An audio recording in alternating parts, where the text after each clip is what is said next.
What's up, Valorant fans? Welcome back to the Valorant Report on IHOLDSHIFT, and this is your go-to spot for competitive Valorant Esports recaps. Let's dig in. We've got a lot to talk about. Tons of games were played today in the FaZe Invitational group stage. We played through them all. I actually, at the top of the show, wasn't 100% sure if we were only going to be playing 2 matches or playing them all.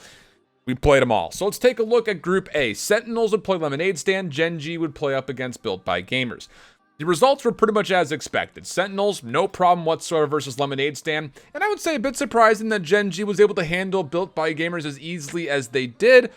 But that's the way it goes sometimes. Gen G, a great squad, Built by Gamers still trying to prove themselves. So, as the format would lead to, we would have an upper bracket and a lower bracket. Remember, this is a best of 3 all the way through, and you win 2 matches, you qualify for the playoffs, where the final 8 teams will be in a double elimination style bracket. So, starting with things down low, Built by Gamers and Lemonade Stand. And wouldn't you know it, Lemonade Stand, with Root really kind of having a great day, Cavern as well, they would all really pop off. And Built by Gamers, not quite able to hang. I'm not going to lie, I'm a touch surprised here. Built by Gamers I thought was going to be a squad on the rise. This may have been their breakout tournament to surprise somebody again and maybe sneak into playoffs.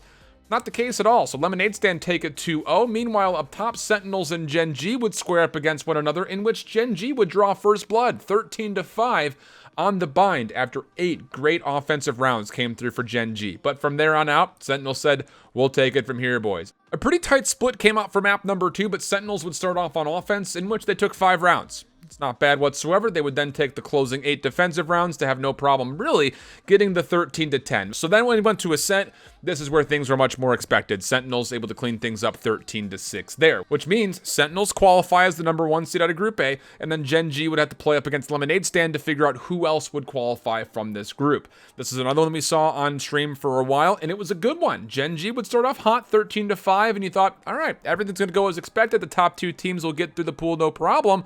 But wait a second. Lemonade Stand able to bounce back on the bind and win themselves a 13-10, an immaculate 10 defensive rounds for them in the first half to give them a major lead, and they were able to pretty much close things out nicely. Then we'd go to Ascent for the final. This one still tremendously close, but like we mentioned, Gen G starts on the offensive side first. They win 7 rounds. You get yourself another 6, you're good to go. 13-11 the tally there. Gen G qualify alongside Sentinels from Group A. Going over to Group B, TSM versus Bloom, Cloud9 versus Renegades. This one I think we all expected to see the top 2 teams come out. Just came down to in which order. But wait, watch out for Bloom. Simo on Twitter, he was very vocal about how he thinks this Bloom team was the best team to go through qualifiers. I agree with him, but they got a really bad pool draw, if I'm being completely candid, but they're still able to come out on Haven, a map in which TSM have only lost to Cloud9 and Sentinels. They would lose it to Bloom 13-11, Bloom finding 7 rounds on their opening offense looking very good, really sticking it to TSM. You thought, hold on a second, is there any possibility that TSM get upset this badly in the beginning of this tournament? Split was not clean, but TSM walk away with a 13-7. Ascent the final. Couple of really sloppy attacking approach for TSM, but they're able to hang on just barely, 13-10 to survive. Cloud9 Renegades, you missed this one. You didn't really miss this one. 13-8, 13-6 were the tallies. Cloud9 roll through. So starting on the loser's side, Renegades versus Bloom. I was curious about Renegades. Was this going to be a team to really kind of showcase that, yes, they deserve being picked up, and yes, there's potential for them to actually be a competitor in the future? Bloom looked very good versus TSM. They wouldn't have the same kind of success here as they lose the first map 5-13 to the Renegades, and then split. It would go to an overtime in which it would be Renegades closing things out 14-12, 2 straight rounds for them. Renegades able to shut down Bloom from making too many headlines here today. For the number 1 seed in the bracket, though, we look at TSM versus Cloud9. This very well could be a potential grand finals matchup, if I'm being completely honest with you. Very well could.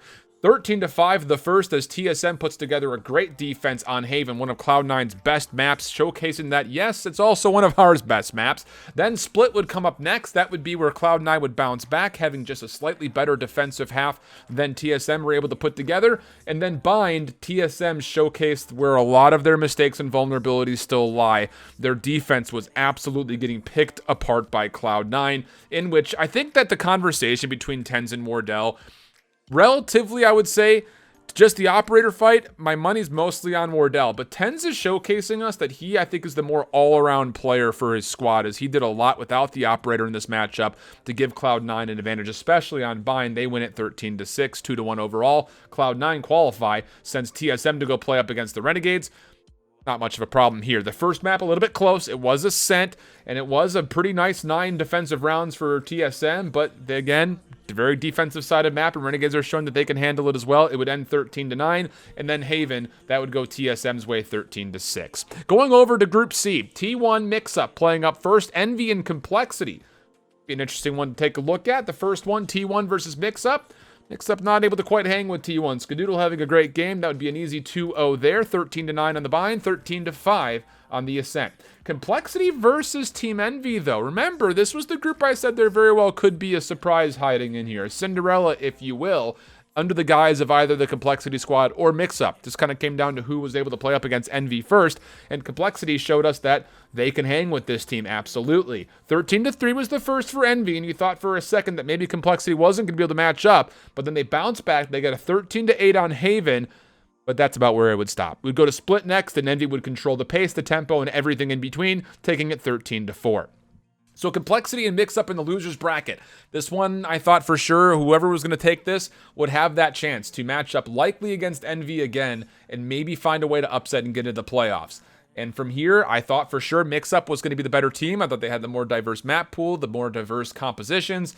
Not the case. Complexity would take the Bind and the Ascent both at the tally of a 13-8. Up top, though, T1, Envy. How good is T1 going to be? We know that Envy is a competitor. Are they a major competitor? Yet to be determined. But for T1, it's been a long time since we've really seen you. And when we did, we didn't really see a lot of consistency from you. You would get plenty of consistency here. They started off with a nice 7 rounds defensively on Bind, and they would have just enough in the tank to get past Envy 13-11. That Ascent would be up next, and well, 7 rounds offensively on Ascent, that's going to give you a pretty easy time on the map. That would be the case, 13-6. They're 2-0 for T1 as they qualify as the #1 seed. And what is a pretty soft group, let's be honest. It was probably the most competitive from top to bottom, but there wasn't really a strong power 2 seed like you see in the other groups, I think, in this one. Team Envy would get another chance versus Complexity, or I guess the other way around, Complexity getting another opportunity versus Team Envy. This one would be much closer. We would get a Bind map to start things off. That was the only unique map that we didn't see the first time they played, and it was a tight one, 13-11. Envy just barely able to survive after they did just enough on their first offense to get out of a 7-5 half and then put things away defensively. Ascent would be a repeat. When we saw it before, Envy controlled this one 13-3, and Complexity says, you guys think you have the edge on us. They take it 13-9. So then we'd get Split for our third and final map. It was our third map the time before. Envy was able to take it the first time 13-4. Not as comfortable this time, as it would be a nice 7 rounds defensively for Complexity, but they would not quite be able to get things going on offense. It would be a 13-10 overall. Team Envy able to work their way through as the #2 seed. So far, your boy is perfect as far as predictions, as far as who's going to get the playoffs so far. We love that. Group D. If you missed this one, how about this headline to start things off? FaZe Clan and China Win would go to a couple of different overtimes on the Haven. China win at 17-15. Split. FaZe nowhere to be found. 13-6. China Win draw first blood in the group. Immortals and 100 Thieves. Were we going to get a more proven 100 Thieves squad? Nope. They come out with a 13-1 on Ascent. Yikes, my dudes. Not the first time we've seen that. I'm sure it won't be the last. And beyond that, Immortals able to take the series 13-7 on Bind. 2-0 in both those matchups, sending 100 Thieves to play FaZe Clan in losers round 1. What is this, COD Champs 2019? Ascent would be map #1. 100 Thieves would draw first blood, and now everyone was holding on to their tables, sitting here saying, is FaZe about to be knocked out in 2 consecutive rounds in their own tournament with a brand new, highly anticipated roster? No, they would not. 13-11 on Bind, 13-9 on Haven. FaZe able to clap back onto 100 Thieves and send them packing early. And it leaves us with the question mark. What do you do if you're 100 Thieves from here? Against China Win, Immortals, no real problem here as they're able to take things 13-9 on Haven, 13-4 on Ascent. Immortals, as predicted, roll through Group D. No cause for concern there. China Win, FaZe Clan, losers bracket final. Who gets into playoff? China Win has showcased that they could play pretty hot and heavy. Especially considering they took FaZe Clan 2-0 the last time they played. They would not start off with the same kind of success. FaZe started to wake up quickly. 13-3 on Bind to start things off for the FaZe boys. On Ascent, though, coming right back into it, China Win would get 8 rounds on the attack for Ascent. Impressive if you didn't take it by my emotional reaction. They take the map 13-6, sending things to a split, in which FaZe Clan would then take 7 rounds of their own on the offense to start things off and close things out 13-6 on split. So FaZe Clan, Immortals both get through. Here are your playoffs, and here are your predictions for you quickly as we jump through this longer video. Sentinels going up against FaZe Clan, and yes, FaZe Clan did pick up steam as they went on throughout the day, but let's be honest, you're not going to be able to share that same kind of luxury if you're looking to upset the best team in the game right now. With FaZe mostly relying what seems to be on a lot of individual pop-off moments, not really as rehearsed as a full collective 5. Even when they played up against 100 Thieves, I really can't see them standing a chance here for Sentinels. Should be a pretty comfortable 2-0 for the Sentinels. Cloud9 versus Envy. These two teams have played 3 times, in which Cloud9 has only won a single time. But they did get the better of Envy in the last meeting these two teams. 2-0. That was back at the Pulse Invitational. So, here's the thing.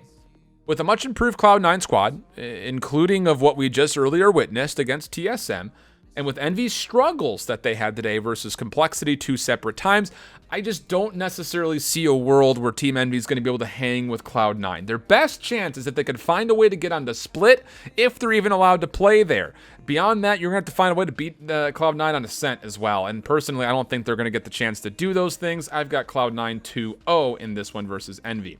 T1 versus Team SoloMid, a rematch of the T1 Ignition Series Finals in which TSM had the better of T1 there.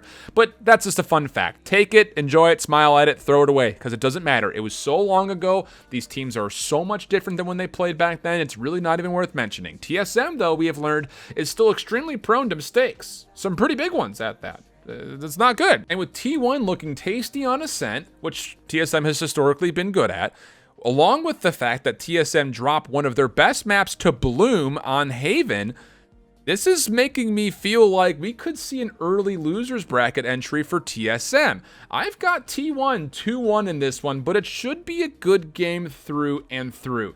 My only thing that would break that prediction, kind of the other side of the coin, is if Wardell pops off and shuts down Skadoodle. A lot of it's going to be decided by the operator, and if Wardell just bests Skadoodle, that's how TSM, I think, beat this T1 squad. But at the moment, with TSM making a lot of big mistakes on a team level when it comes to their executes and their reattempts to break, I don't know. I got T1 in this one at the moment. It's going to be a good game, though, so don't miss that one. And then Immortals versus Gen G. The last 2 times that these guys played, Gen G took down Immortals in 2 straight 13-8s. That was during the 30 Bomb Summer Cup. But the thing is, with Gen G having issues with Lemonade Stand to even make the playoff, my initial thought is they better come prepared to play tomorrow. That said, Immortals really weren't all that tested, so can we look at their results as true indicators of how these guys can play?